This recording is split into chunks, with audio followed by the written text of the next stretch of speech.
Hey, welcome to EPN. My name is Victor Lucas, and we bring you the latest in everything cool every single day. Today, in a slightly soggy Montreal. This is looking just like home, actually. And speaking of home, this rundown's going out to William White, who used to live in Vancouver but now lives in Montreal. Thanks for your support. This rundown's all yours.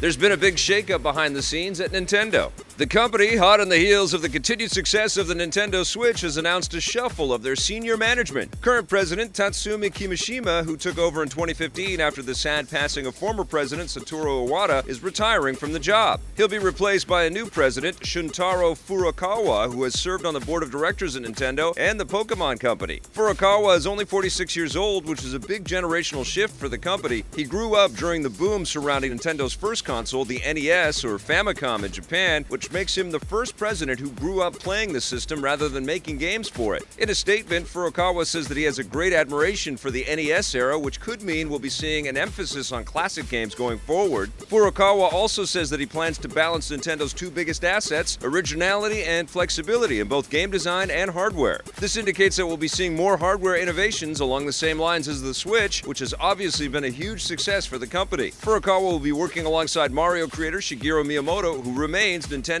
chief creative fellow. Some big news has just come in from a galaxy far, far away. With Star Wars Rebels having just wrapped up, Disney has announced that another new animated Star Wars TV show is on the way. It's called Star Wars Resistance and will take place in the years before the events of The Force Awakens, showing the rise of the Resistance against the evil First Order. The main hero of the show will be a new character, a young Resistance pilot named Kazuda, and there will also be appearances from established characters like BB-8, Poe Dameron, voiced by Oscar Isaac, and Captain Phasma, voiced by Gwendolyn Christie. Rebels and Clone Wars creator Dave Filoni is once again heading up the new series, but the animation style will be a little different. It's instead being inspired by the look of Japanese anime. Expect to get a closer look soon. Star Wars Resistance is already in production and is slated to hit the airwaves this fall. The new horror movie A Quiet Place is a very loud hit at the box office, and you know what that means. Sequel time.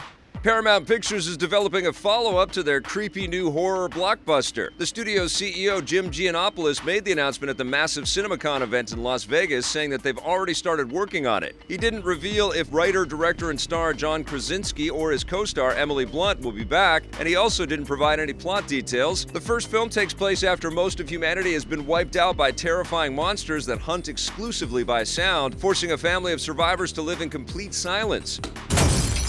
It's received rave reviews and has so far earned more than $213 million worldwide from a mere $17 million production budget, so it's no mystery why the studio wants more. The monstrous Cloverfield series hasn't been banished from the big screen. Following the surprise debut of the recent Cloverfield Paradox on Netflix, an all-new Cloverfield movie is in the works, and this one is being made for theaters. The news comes from producer JJ Abrams, who told attendees at CinemaCon that he and Paramount have already started working on an all-new film in the Cloverfield series, and yes, it's being made for theaters. The interesting thing is that Abrams describes the new film as a true dedicated Cloverfield sequel, which sounds like it might be a follow-up to one of the existing films and not just another anthology entry. No other details were given, so we'll have to wait and see. Either way, the return to the big screen is good news for the future of the series. The Cloverfield Paradox was released on Netflix after Paramount decided that it just wasn't good enough to be released in theaters, and there were fears that this would forever tarnish the Cloverfield brand, forcing future films to skip theaters as well. Hopefully, the next one is much better. Game of Thrones fans won't be getting the next season this year, and they won't be getting the next book either.